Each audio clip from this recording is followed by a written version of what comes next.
Saturday morning, I needed to go to Walmart. My car battery was dead, so Eric said I could take his car. He was outside. He pushed the lawnmower across the backyard. Eric's car smelled different today. The smell was different today. Not his cologne. Something like medicine, like a clinic in the early morning. I didn't think much about it. The drive to Walmart was short. The parking lot was full, the way it always is on Saturday. I parked far from the door. Inside, I picked up a cart and bought milk, bread, paper towels, eggs, and apples. The total was $34. I paid with my card and pushed the cart back to Eric's car. When I pulled into our driveway, I opened the door and reached for the bags. Something fell from under the driver's seat. A small plastic bottle. It rolled on the floor mat. The bottle was small, blue cap. The label said Joint Relief Oil. A thin ring of dried oil sat around the rim, the kind that builds up after long use. This was for old hands, for people with stiff joints. Eric is 36. His hands are fine. He has no problems with his hands. I turned the bottle over. The label showed a small pharmacy on the north side of Toledo, not our usual CVS. This place was 30 minutes from our house. I carried the bags inside and put the bottle on the kitchen counter. The milk went in the fridge. The bread went in the cabinet. Then I just stood there. I looked at the bottle. Eric pushed the lawnmower into the garage. I heard the wheels on the concrete. He came inside. He had grass on his shoes. He saw the bottle. He went still for 1 second. Just 1 second. Then he smiled. "Oh," he said. "That's Bob's, the guy from work." He hurt his shoulder. I drove him to the pharmacy on Tuesday. I guess he left it in the car. "Okay," I said. That was all I said. But I knew. Eric didn't drive anyone anywhere on Tuesday. Tuesday was the night he came home 2 hours late. He told me he had to finish a project. He went straight to the shower. I believed him then. I didn't ask. We had pasta and salad for dinner. Eric talked about the lawn. He said the grass needed more water. I nodded. I ate. I said yes and no in the right places. That night I couldn't sleep. The room was dark. The clock on the dresser said 1 in the morning. Eric breathed slow and steady next to me. For 10 years I never doubted that sound. Tonight I wondered, was he really asleep? Or did he just wait for me to fall asleep first? A small question started in my head. Who is Eric going to see? I didn't ask him. That's how I am. When something feels wrong, I don't ask. I watch. I wait. I keep things inside. My friend Heather says I'm too quiet.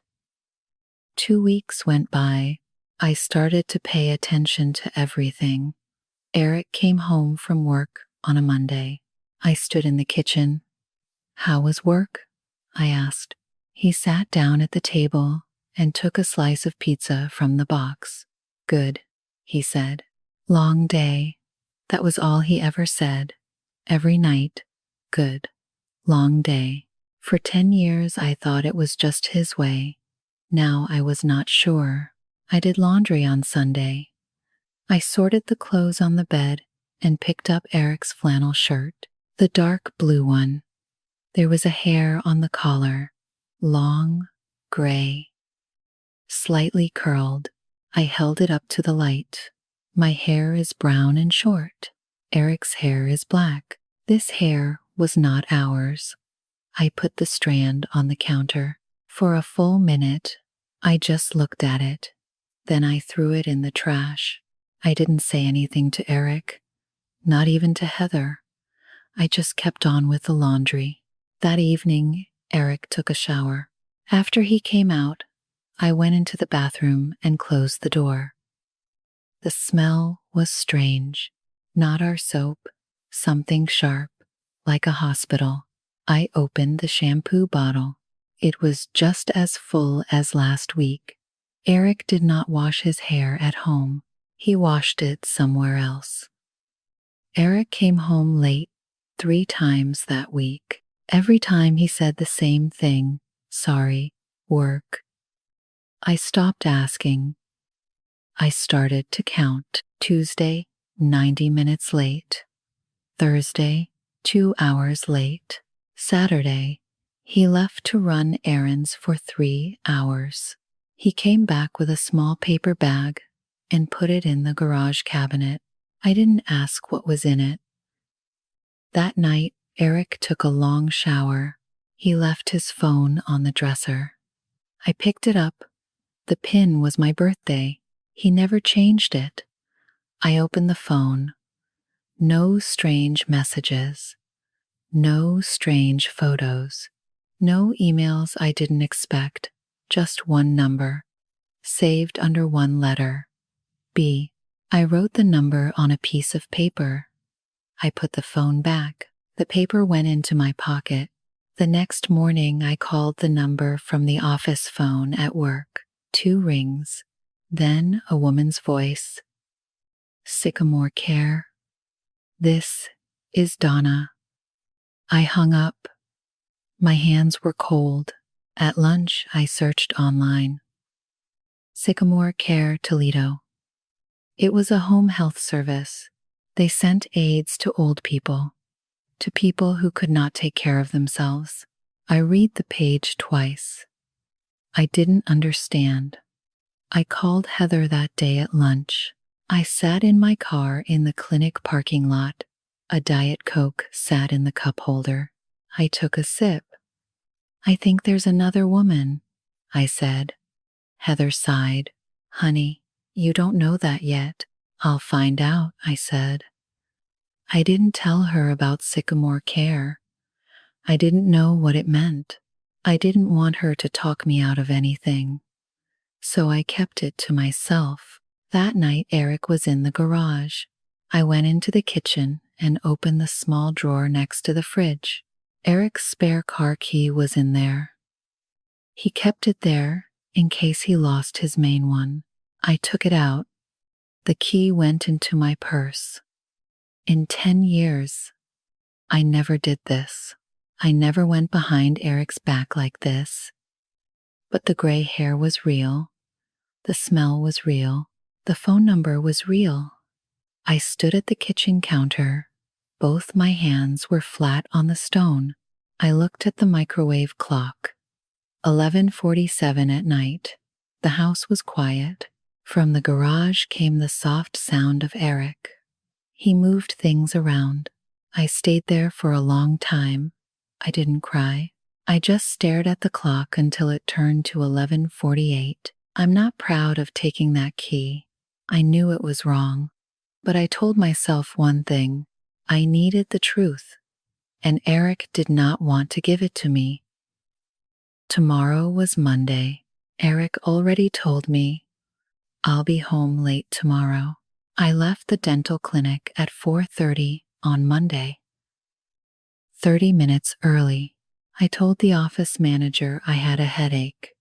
She said, go home and rest. I told the office manager I had a headache. She said, go home and rest. On the drive out, I stopped at a red light on Monroe and watched her through the window. She was already back at her desk. Her reading glasses were pushed up on her forehead the way they always were. I looked away. I drove my own car home and parked in the garage. Inside, I changed my shirt. Then I did what I planned. I took Eric's car. He was still at work. He didn't know. The car rolled out of our neighborhood. There was no clear plan in my head. I just needed to know. The address came back to me from the website. Sycamore Care had a small office on Monroe Street. I drove there and parked Eric's car in the back lot. I waited. At 5:30, a woman came out of the office. She had gray hair and wore a blue AIDS jacket. She got into a white car and drove away. I wrote down the plate number. Was this Donna? Was this the woman Eric came to see? I planned to drive home. Then I looked at the passenger seat. Eric kept a small notepad there. The corners were bent. A ring of dried coffee marked the cover. I saw that notepad 100 times. Never opened it. Tonight I did. I flipped through the pages. Most of them were just work notes, numbers, names of suppliers. Then I saw one page in his handwriting. The letters leaned a little to the right. It said 4,612 Sycamore, LN, Apt 3B2s, through Sat 7 p.m. And next to it, bring towels, the big ones, towels. I read the page 3 times, Tuesdays, Thursdays, Saturdays. The same nights Eric came home late, the same nights he stayed in the shower for a long time. Today was Monday. Eric was not there tonight, but I could go. I could just look. I typed the address into my phone. It was an older apartment complex, 8 minutes from the Sycamore Care office. I drove there. I parked in the visitor lot. The engine went off. I sat in the car. I didn't get out. Not yet. The air in Eric's car still had that smell. Medicine. Clinic. I understood it a little better now, but I still didn't understand the why. The building was old. 2 floors. An outdoor staircase led up to the 2nd floor. Apartment 3B was on the 2nd floor. The window was dark. No lights. No movement. For 40 minutes I sat there. The visitor lot had an old oil stain on the ground. Round. Rainbow colors under the yellow lot light. I stared at it. Then at the window of 3B. Then at my own hands on the steering wheel. An older Latina woman walked past Eric's car. She glanced at me. I looked down at my phone and pretended to read something. She kept walking. 7 o'clock. Still no one came to apartment 3B. I let out a long breath. He's not here today. He comes on Tuesdays, Thursdays, Saturdays. Tomorrow was Tuesday. I drove Eric's car home. The car went back into the same spot. I lined up the front wheels with the line on the garage floor. The notepad went back in the same place. The spare key went into my purse. Not on the hook. I didn't want him to see it yet. When Eric came home at 7:45, I stood at the stove with the spaghetti. "Smells good," he said. He kissed my cheek. He smelled like his usual soap. Maybe he showered before he came home, but he went straight to work this morning. So when did he shower? I smiled. Yeah. Hungry? I couldn't hold his eyes through the whole sentence. My eyes slid down to his shirt collar. I checked for another gray hair. I didn't see one. This was the first time in 10 years I lied to Eric about something real, not a small lie. A real one. It came out easy. That scared me more than anything. Tomorrow was Tuesday evening, 6:55. I sat in Eric's car. I parked farther back this time, in a corner of the visitor lot. October, cold. The trees on Sycamore Lane were red and orange. A few leaves rested on Eric's windshield. I didn't turn on the wipers. I slid low in the seat. I didn't want anyone to see me. From a car a few spots over, A radio played softly. I didn't turn on Eric's radio. I didn't want any light inside the car. There was no plan in my head. I didn't know what to do after I saw, but I had to see. 7:01. A car pulled in. Not Eric's car, a small gray one. I didn't recognize it. The driver got out. It was Eric. He probably borrowed the car from someone. He carried a paper bag. He walked to the outdoor staircase and climbed up to the second floor. He stopped at apartment 3B. He didn't knock. He used his own key. He had a key. I held my breath. He had a key to someone's apartment. Someone he visited 3 nights a week. I waited 10 minutes. No young woman came out. No one came out at all. I sat in Eric's car. Both my hands were on the steering wheel. The engine was off. I just gripped the wheel. I watched the door of 3B. The light inside turned on. A shadow moved past the window. It moved slowly, like a person with stiff bones, like a person who could not stand straight. I opened the car door and got out. My legs felt strange, not weak, just not mine. I walked to the base of the stairs. I climbed slowly, one step at a time. The door of 3B was right in front of me. I pressed my ear against it.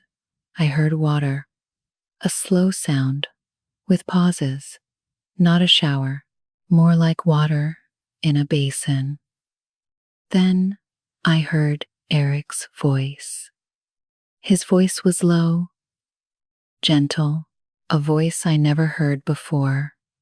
Easy, Dad, easy. Just lift your arm a little. Good, good, Dad. I leaned against the wall next to the door. The wall was cold. I didn't understand. Eric's father was dead. Eric told me in the first month we dated. We sat in his old apartment. He said, "My dad died when I was 12. He said it so many times. He said it to my mother. He said it at our wedding when someone asked. He always said it. For 10 years I believed him. I believed him so much that I said terrible things about that dead man.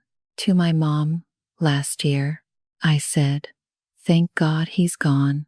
At least Eric doesn't have to worry about a father like that.' I said Eric was lucky. I stood at the door for 5 minutes. The water shut off. Eric's voice continued, still gentle. He said something I couldn't hear. Then silence. Then I heard Eric let out a long breath through the door. A tired breath. I planned to turn around, to walk back down the stairs, get in the car, drive home, pretend I never came here. But my hand pushed the door handle. It just did, like it was someone else's hand. The handle turned easily. Eric didn't lock the door behind him. It opened a crack, about 2 inches. I looked through. I saw a small living room, an old TV, a small wooden table, a folded wheelchair against the wall. The smell came out through the crack, that hospital soap, the clinic smell I caught in Eric's car for weeks, and something softer. Old sheets, the kind people wash 100 times. I couldn't stop. I pushed the door a little further. I stepped inside. I didn't know why I walked in. I just did. The living room was empty. From the bedroom, I heard Eric. He said, "Okay, Dad. Now we're going to put the clean shirt on." Slow. I walked across the room. My shoes were quiet on the carpet. There was a coffee table in the middle of the room. On it, a weekly pill organizer, 7 compartments. Sundays was open. One yellow pill was still inside. The plastic was clear and a little dusty in the grooves. Next to the pill organizer was a coffee mug. The mug had a beagle on the side, a small, smiling beagle. Past the mug, an old photograph in a wooden frame. I picked up the photo. I knew the face right away. Eric, about 10 years old. He smiled in the photo. Next to him stood a tall man with dark hair. Same smile, same jaw. Eric wore a Cleveland Indians cap. The corner of the photo was a little faded. I turned the frame over. Someone wrote on the back in pen. The handwriting was neat, the kind of careful writing my own grandfather used. Frankie and little E. Lake Erie, 1,999. I put the frame down. My legs wouldn't hold me. I sat on the arm of the sofa. The beagle mug was right in front of me. I stared at it for a while. A beagle. Eric's father had a beagle mug. Frankie. Eric's father. I set the photo down. My hands shook. I walked to the bedroom door. It was open a few inches. I looked in. An old man lay in the bed. Thin gray hair. A thin face. One side of his face was lower than the other. It drooped. I knew that sign. I saw it on patients at the dental clinic. Stroke. He had a stroke. Eric sat on the side of the bed. He buttoned a flannel shirt for the old man. He faced away from the door. He talked softly. There. Better. You'll be warm tonight. The old man didn't say anything back. His eyes were open, but they didn't move. He just stared at the ceiling. Eric turned to pick up a jar of lotion from the nightstand. He saw me. His face went white. He didn't move. I didn't move. 5 seconds. 10. I didn't cry. I didn't shout. I said one word. Very quietly. Eric. He stood up. He walked out of the bedroom. I followed him. He pulled the bedroom door closed behind us. He sat down on the worn brown sofa. He didn't speak. He put his face in both hands. He cried. I stood in the middle of the living room. I didn't know what to do with my hands. Why? I said. Why did you tell me he was dead? Why did you lie to me for 10 years? Eric didn't look up. He spoke through his hands. He left when I was 12. Eric stopped. He looked at his hands. I told you he died. That felt true. He was gone. That felt the same. He wiped his face. When the hospital called, I told them I had no father. I hung up. I sat in the garage for 2 hours. He looked up. I don't know why I went back. You don't understand. I don't understand, I repeated. My voice was flat. 6 months ago, Eric said. The hospital called. They found him on the street. A stroke. In his phone, they found my number, a business card I gave him in 2017. He came around once. I told him to leave, but he kept the card. 8 years. They told me there was no one else. No other family. No friends. No one. He rubbed his face. I told them I wasn't his son. I told them to call social services. I hung up. I waited. I drove home, Eric said. I sat in the garage. 2 hours. Then I went back to the hospital. I don't know why. I just went. I remembered that night. 6 months ago. A Thursday. Eric came home late. He said it was a rough day at the shop. He took a long shower. I didn't ask. I never asked. I said terrible things about him, I said. The words felt thick to my mom. Last year, I said, thank God he's gone. I said you were lucky he was dead. Eric looked up. His eyes were red. He didn't say anything. He didn't need to. I sat down in the chair across from him. No tears came. My eyes went down to my own hands. There was something heavy in my chest. I didn't have a name for it. Not anger, not forgiveness. Something heavier than both. In the bedroom, the old man coughed once, a small, dry cough. Eric stood up. He moved without thinking, like a man who did this every day. Then he stopped. He looked at me. Do you want me to go in? He asked. I looked at the bedroom door. Let me, I said. My voice wasn't soft. It was just direct. I talked badly about him. I'll go in. Eric didn't stop me. I pushed the bedroom door open. Frank still stared at the ceiling. I didn't know if he understood who I was, but I introduced myself anyway. Hi, Frank. I'm Megan. I'm Eric's wife. He didn't answer. The corner of his mouth twitched faintly. That was all. 9:40 at night. Eric walked me to his car. We didn't really talk. He just walked beside me. We agreed on the plan. I took his car home. He followed in the borrowed gray car. The drive home was 22 minutes. I didn't turn on the radio. The headlights from Eric's borrowed car filled my rearview mirror the whole way. I held the wheel with both hands.